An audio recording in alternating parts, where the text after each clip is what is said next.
What's up, everybody, and welcome back to the Knab and Ro Show. I'm here with my compatriot and partner in crime, Ro. Say hi, Ro.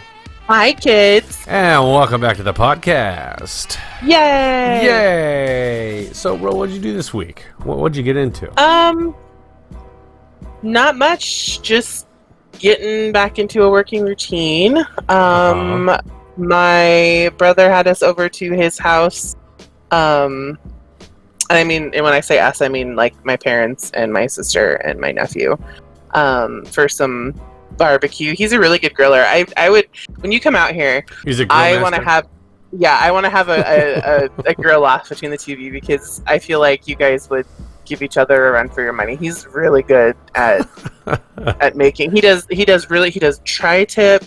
He does like a pork loin. What else? He does ribs. He does like fish. Like he does everything on this grill. He's got one of those. Now, here I am. I'm not a griller, but he's got one of those fancy ones that has like a little like smokestack thing kind of coming out of it, and it's like circle and it's long and it kind of looks like a choo-choo train. And What? yeah. I don't know what you call them. There's some special like barbecue that actually, yeah. Anyway, I'm not going to embarrass myself anymore, but. Yeah, so he's very good. So when you come out, we will have a grill off and find out who is the better griller. Well, and so it also depends on, are we talking charcoal grill or are we talking gas grill? You know what I mean? Because there's a lot more science and technique you need with the charcoal grill than it is with the gas grill that is a consistent temperature. You know what I mean? I don't think he uses charcoal. I want to say that's almost like pellets, like wooden pellets, maybe. I don't know. I'll have to ask him. I'll get back to you on that. I'll find out the fancy name of this grill and what he uses or what he puts in it, and I'll let you know next week. And our listeners will know. I mean, our listeners may know already, and I'm just, a non-griller, so I just like to eat the food that he makes, because he makes good food on that grill. So, well, anyway, that's okay. I accept. Good. I just threw the both of you into a challenge without your consent. So. Well, I'm gonna say on one condition though. Oh no. He needs to get his lazy bum on the podcast so we can do your side of the sibling podcast. All right. I'm just saying that's my only condition. Yeah. Okay. Well, then he'll probably be like, "Nope, we're not doing this." And you're like, "All right, fine." Well, then I officially accept the crown of grill master. I officially take it. Fair enough. I have stubborn siblings. What can I say? It's all good. So this week, and this is a good segue into what we're talking about here this week. So I went on a road trip with the family up to Wausau, Wisconsin. So it's about a 9-hour drive from my house to get there. Yeah, it's not too bad. Oh my gosh. I mean, 9 hours. Yeah, With two little kids. Oh, gross. It's okay. I mean, yeah, but there's. I think it's more towards the end. Family time. Yeah, yeah. Well, okay.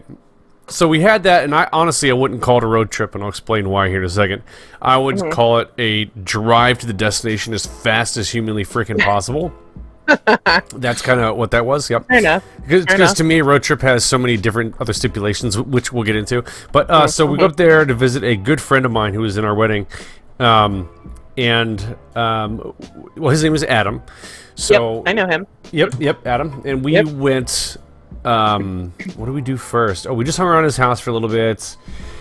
We saw some of the sights around there, and then we went to this place to go boating, so a jet ski boating and did all that stuff. And then the next day and a half, almost 2 days straight, we went to this one. It's not a cabin, but it's a one-room house. So it's not a cabin, but it's not a log cabin, but it's a cabin in the woods on this land right on a river that has a bunch of different waterways with lily pads and all that jazz. So we went canoeing, kayaking, no boating, just canoeing, kayaking. We had a four-wheel that we rode a little bit around. No running water. It was amazing. It was absolutely serene. And bug bites everywhere. But, Of course. That's expected. The bugs are like, fresh meat. Yeah, yeah. And then the last day, and the last thing that we did was we went to this the Wisconsin Dells, and it's not quite, but kind of like Gatlinburg, Tennessee, that really touristy area, but it's not to that extreme. But they have this place called Wizard Quest. So What? yeah, you get this quest, and it's this huge room with like big fairies and trolls and castles and dragons, and there's a earth, wind, water, fire zones, and each one's kind of designed for its own unique place, and you have to complete these quests and find, finish the quest in time to get discounts for stuff and whatnot. But yeah, it was fun. I remember going that, good lords, 5-7 years ago or something like that, when it was just us boys, and we just, had a few beers, played some Wizard Quest. Whatever, Oh. Yeah, but it was. So do they have like different levels for? I mean, like adults and kids and stuff. Yeah, there are three. Okay. There's the easy, which is defining the dragons or whatever. Then there's the middle one, which is good kind of for both. It's not too hard, but not too easy. You still got to look around. And then there's the Wizard Quest, which is the hardest one, and you only have an hour to complete the quest. I mean, you can look it up. Go Wisconsin Dells Wizard Quest. It's a lot of fun. I will do that. It sounds fun. It is a blast and a half. So, having that segue, what are we talking about this week today, Hero? We are going to talk about road trips. All about road trips, snacks, because places. We're all about that road trip. Oh, that road trip. Oh, baby. Yeah, you do the background, and I'll do the vocals. Yeah. We got this. We're going on the road. So let me paint a picture for you guys. So, literally just got home about an hour ago from a 9-hour drive. So, tried to beat this to come here to record on time. We were close. We were like half hour off or something like that. Yeah, and it's fine. It's okay. And then we ended up waiting for Rose Pizza. I ordered pizza. Yeah, I ordered pizza to have it delivered like half an hour after we're normally done recording. And then you had called and were like, yeah, I'm, this many minutes out, and then, got to take the kids and put them to bed. And I was like, yeah, take your time. We'll just do it when my pizza. Yeah, well, then my pizza ends up being like 25 minutes late. Oh, yeah. So we're doing it later. We're recording later than normal. The kids fell hard, though, which is easy. Oh, yeah. That's was a great plus. when they do, right? Yeah. Oh, yeah. They were tired. I mean, they were slap happy. It's the thing where you tell the 3-year-old 5,000 times, stop it, stop it, stop it, and they don't listen ever. It's not even a thing. Yeah. It was them. Yeah. So, I want to hear first. Tell me about kind of your thoughts on road trips. So that would be, what do you define as an actual road trip? What are your must-haves? And what, I know we talked about this on our vacation one, but just kind of go through again what kind of snacks you would bring. So road trips to me, and I haven't been on too many road trips. Probably family-wise, when we go camping and like to the beach, it's like a 2-hour road trip. So it's not really like a long 9-hour one like you have experienced, but they're definitely interesting because we usually have to take multiple cars now that all of us kids are grown up and have girlfriends, boyfriends, husbands, wives, children, all that fun stuff. So I usually go with my parents, and my mom is an excellent packer. Like, she packs the car to the brim, and then like you've got stuff in between your feet, all around you. I mean, in order to so usually what happens is she's in the back seat, so then she gets like buried into the back seat. So in order for her to get out, you have to unload like 5 or 6 things in order for her to get out. But growing up, we had one of those Ford Econoline vans. Those are the greatest things ever. And of course, so there's like 4 kids, usually a friend or two, because we were that type of family that would, bring extra people. And then my parents and a dog. We had a dog too. That would come quite frequently. And it was just stuff everywhere. I mean, she just packed that puppy to the brim, and my dad couldn't see out the rearview mirror, but it was great. was great fun. But that's what you got to do, because you always overpack. Yeah, for what absolutely. You have to do. Yeah, absolutely. And she does. She's very aware that she does. When we go camping, we usually rent a yurt, which is like a cone-shaped teepee type thing. You can Google them if you want to look them up, because my mom doesn't tent it. We don't do the tents anymore. A yurt? So she usually gets a yurt. Yeah. Okay. So it's like a circular room, got a cone-shaped roof. It's got electricity. So it has a futon that pulls out to a bed. It has a bunk bed. The bottom bunk is like a queen size, and then the top bunk is a twin. So it's very family friendly. And it has like a little dinky-doo porch with a little bench on it and stuff. And it's on a campground. It's on a campground, one of our state parks and stuff around here. So they're quite frequently used. But she brings like a toaster and a rice cooker when we go camping. So when I tell people we're going camping, they're thinking of camping, but not with my family. My mom always brings a toaster and a rice cooker. so glamping. Yeah, kind of. Yeah. Yeah. But the beds aren't like super comfortable. But at least there's electricity and heat and all that stuff. So, you know, I mean, it's fine. But yeah, road trips. The longest. Oh, okay. I remember as a kid, we road tripped down to Disneyland. So I'm from Oregon. Mm-hmm. So we drove down. My parents, my sister, and this was before my brother was born. And we drove down, and it was like the worst experience ever. My sister she got car sick the entire way. And then I remember something broke in the van as we like hit LA, and I don't know if it was like I don't know enough about cars, but I wish my dad were here. He would totally know. But like something went out in the engine or the car, or it overheated and something needed to be replaced. Like it was like the worst thing ever. Here we are stranded just outside of LA, and you know, we're doing this family road trip, and it was just it was so hot too. It was miserable. Never again, my dad said he would ever do a road trip that far, and we haven't. So there's that. Well, you know, things can change.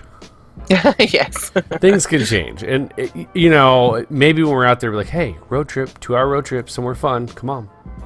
Yeah, I mean, your dad wants to see the Spruce Goose. That's like an hour and a half. Yeah, so that'll be fun. Yeah, that'll be great. I mean, and when you guys do come out here, we'll go to the coast, which is like 2 hours. So it'll be great. And I'm sure we'll have lots of footage to show everything and share with everybody.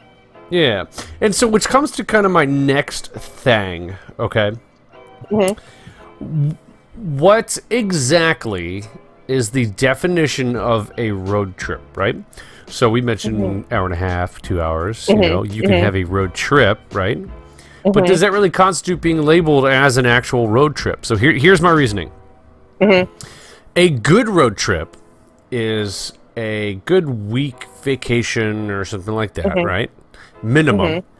And as you drive, so there's no real one destination in mind, or there could be a destination in mind, but as you go to said destination, you're going to go to all these unique little towns and touristy spots and just, parks and things like that, and just stop along the way to really make the road trip worth it. You know what I mean? Yes, I agree. So I guess I've never really, I mean, if you put that type of road trip definition on there, never really done it. But I mean, I've spent 18 hours in a rental van, going to leadership conferences down in California. That was crazy. That was really long. Like, we needed to burn that van when we were done because it was just gross. But yeah, no, and I think it would be fun to actually do like a road trip like that. I don't know where I'd want to go, but I'd want to go somewhere and find little small towns and stuff. That would be fun. So I mean, you're kind of near out west. You can go southeast and go to the other side of Route 66.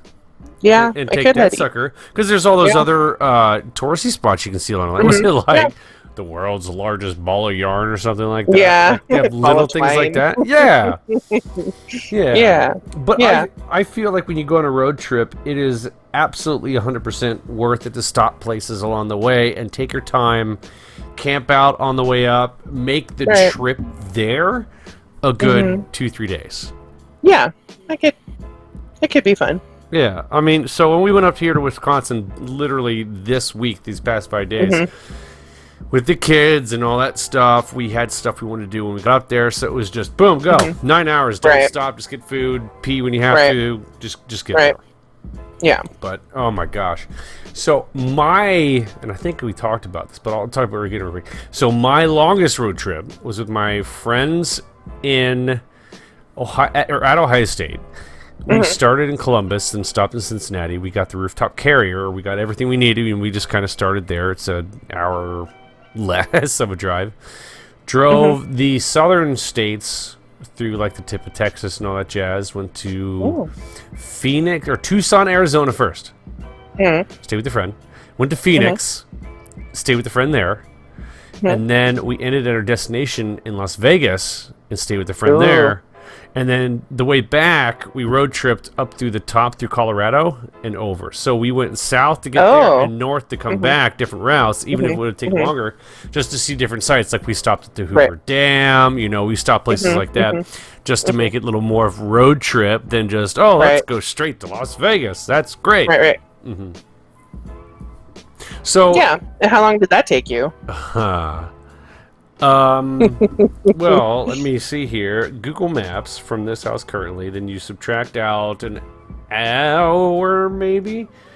Las Vegas. I mean, that was what, like 2 weeks? A week? How did you cram all that in? Oh, it's straight. We just had 3 people. We rotated. We didn't stop really. Let's get to it. Yeah. So to get there from my house, if you go straight to Vegas in the most direct route, oh dear God. Okay, this actually are the routes we took. Okay, we took that route first, which takes 1 day, 5 hours. To get to Vegas? To get to Vegas. Okay. And then the route up through, so that one took you down, so Indiana, Illinois, Missouri, Oklahoma, tip of Texas, New Mexico, and Arizona, stopping at Tucson, of course, and all that. And the way back, you go north to Utah, to Wyoming, through Nebraska, Colorado, Iowa, back, like the tip of Iowa, the southwest tip, through Missouri, and then kind of back that way. But we 1,981 miles. Oh my gosh. That was a very long 29-hour drive, basically. So we would rotate like every 8 to 10 hours. We'd have one person driving, person in the passenger seat would stay awake, and the person in the back would have to sprawl out along the big, large back seat and just we made that person sleep. Yeah. Just so we didn't stop. See, I'm not a good car sleeper. Like that's my problem. I'm not a good car sleeper. Yeah. I get really nervous, and I'm usually in the passenger seat. Like that's where I'm comfortable, just because I'm tall, and anytime we go anywhere, Mom's short, so it's easier, for her to be in the back and me to be in the front, because I can stretch my legs at least a little bit. And my dad's usually driving. That's usually how that goes. But when we made for that leadership conference when I was in college, we had a buddy system, and one person drove and then their buddy was the passenger to like keep them awake and stuff, because we drove straight through as well, so I know how that goes. But we did have a little bit more room, but still there's like 8 of us, 7 of us, so even in I think we had a 12 passenger van, so I had a little bit of sprawl out room, but not a lot. And like I said, I don't sleep well in a car, so try doing it with the car seat at a point where you're basically sitting as vertical as possible. No. For 9 hours, it is well. Okay, the way to Wisconsin, I drove like 6 of the 9 or 6.5, and she drove 4.5 on the way back, and I drove the other half. Whatever. But oh my gosh, I cannot wait till they don't sit in car seats anymore. Car seats and diapers. Oh gosh, that's what you have to look forward to. Yes.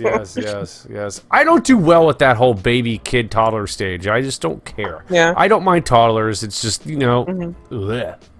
I think a lot of, I mean, we're kind of digressing, but I think that's kind of the mentality for a lot of them. They kind of don't really know what to do with the infants, because I feel like men, even as like they're more active. I feel like men are more active in things, and so as far as kind of like, I don't know what to do things. I mean, I don't know. I'm not explaining this right. So I'm just going to be quiet now. But I feel like at least the men that I've known who are fathers, my father included, had better connections with the kids. I mean, I see pictures and home videos of him, and not that he never interacted with us by any means whatsoever, but I definitely felt like as I got older and was involved in like sports and stuff, we definitely had like a bigger bond over things. And he even mentioned that in our family. He hated our dance recitals and stuff like that, but like he was very much into our sports and stuff that we did, and that was kind of his jam. Versus like, let's go clothes shopping and things like that. But a lot of men don't know what to do with infants because they're crying. I don't know what to do. Like, here you go. Yeah, well, for me, it's not that we don't know what to do. It's just, oh gosh, I can't stand a baby crying. I can't have fun with it. Yeah. Here, you do something. Yeah, basically. Pass it off to the mom. Yeah. Yeah. No, and it's fine. I mean, I've seen men do great as well, so it's okay. Yeah. Not going to mention any names. No, not going there. Yeah. So going back to road trip. So I want to know, and all you guys can put down below in the comments there. What is your idea of a perfect road trip? What are your must-haves and can't stands, and what's your pure definition of a road trip? You know what I mean? Yeah. I'd like to know. I mean, it could spark some. I mean, it's on my bucket list to do like a good long road trip, like you talked about, like visiting little towns, big balls of yarn, things like that. It's definitely on the bucket list. So yeah, it would definitely spark quite a journey. You can map it out. Well, maybe one time when we do that, you and I will go on a road trip, and I just know how fond you are of flying, so maybe maybe we can make it a two-parter. You know what I mean? So we'll drive down someplace and take a different route back, but I'll fly out to you, so we're just driving. Yeah. I respect you don't like flying. It's okay. I get it. But we could do it and do a podcast as we go. Yeah, or even know. Facebook Live, you know what I mean? It could be fun. Yeah, absolutely. Yeah, and I will have to add, so essentials for road trips. So, okay, we've figured out our destinations. We know where we're going, what we're doing. What are the essentials that you bring or have to have for a road trip? For me, what are yours? Yeah, so for me, the essentials are TP. I know it's more like a camping thing, but honestly, I think it's a necessity because some of these places you go, you're just like, those rest stops are sketch. Yeah. You don't know what's been in there going on or whatever, Yeah, it's very disturbing. The other one is bottled water. I think that's important because you might not always have a chance to stop at some of these remote places. Yep. A 5 or 3 to 5 gallon gas can with some gas in it just in case. Ooh, that's a good call. Yeah, because let's say you're in this road trip, you're deep out in the wilderness somewhere, and all of a sudden, there's no gas station for hours, and we're running out of gas. Oops. Are you one of those people that like drive until the E-light comes on and then drive like a few miles more before you fill up? No, that drives me nuts. Okay, it drives me absolutely bonkers too. Yeah. My sister does that, and it drives me bonkers. It makes me nervous. Ooh, called out. Yeah. No, I would much rather just, let's say, quarter tank. All right, let's just top it off that we can go. Yep. Agreed. Yeah, but that's it. Yeah. So what are your essentials? I think, okay, well, let me go back real quick. Sorry. Okay. So the essential things like the fun thing or the important things you need as a just in case something were to happen. Cash, a bunch of cash, regardless, because not every place in these small areas are going to take credit cards, so that's always important. You can bring a a thing of snacks, just non-perishable things. Yes. You don't need a cooler. Snacks. You know what I mean? Snacks. Like pretzels are great. That's what they are. Trail pretzels, mix. trail mix. Yeah, absolutely. Granola bars. Yeah. Oh, and the most important thing that you need: good company. Yes, agreed. Yeah. If by Because no one wants to take a grumpy road tripper. No, and if there is No a time, grumpuses, a grumpus. If there is at any point you're going on a road trip and the person you're going to go with is cranky or there's something that just happened big in the life that's going to like down it, don't go. Yeah. Just don't do it. Yeah. Because it'll be so much more stressful being cooped up in a car, knowing there's stuff that's on your mind but you can't do anything about it. Right. Yeah. Just And cars are small. I'm not sure if people realize that. no. Cars are small space. They're kind of small, you know. Kind of small. So my essential list, I think, would be pretty much everything that you said. I'm surprised you didn't say this one thing though, because we both share a love for this. But one of my essentials is music. To have a good music list or a good group of CDs that you can cycle through, jam out to, because there's nothing better than singing in your car. Yeah, so that would be on my essential list. Or a good Pandora or Spotify or something like that. You know, just I don't have a fancy car, so I don't have that. But you betcha, my next car I get will. Yeah, you betcha. That's all that they make now. I'm gonna have a CD player in my car. So it's an 05. I love that you brought that up there, music, because just to digress to when I went to Vegas with my buddies, we purchased, or he had purchased my buddy's car. We took XM radio, like the complete package. So we had access to the comedies, the podcasts, all channels. And it was great. I absolutely loved it. It was fantastic. Yeah, music's great. Music it does so much for people and makes road trips less boring, and you can jam out, and it'll be great. Very fun. I look forward to jamming out to music on a road trip with you. Agreed. And it will happen. Ooh, and then we could do like video. We could do vlogs. Yeah. Oh, it'll be great. Oh my gosh. So much potential. We're gonna create trends, Ro. Oh man. Knab and Ro Show on the go. Oh, it's gonna be so epic. It's gonna be amazing. It'll be fun. It'll be great. Well, I think for this one is gonna be a short podcast. There's not much else to talk to. I just thought it was a relevant topic, and Ro thought it would be great to talk about it, and I agreed. Yeah. So I think we go from there. And at the like I said in the comments, just let us know what you guys would do, what your stipulations are, and all that fun stuff about road trips.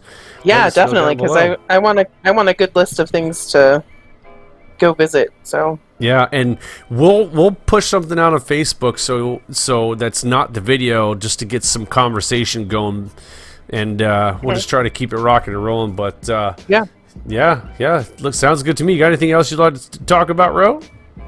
I don't. I hope everybody's having a wonderful summer. I think school's starting for some people, whether it be in person or virtual.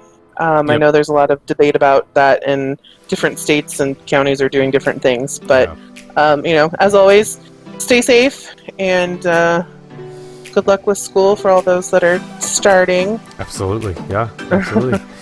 Well, we want to thank you all for listening to the podcast. If you like the podcast, go ahead and jack that like button right in the nose. Don't forget to tell your friends and family all about the Knab and Ro Show. And as always, this podcast is a wrap. Till next time, kids.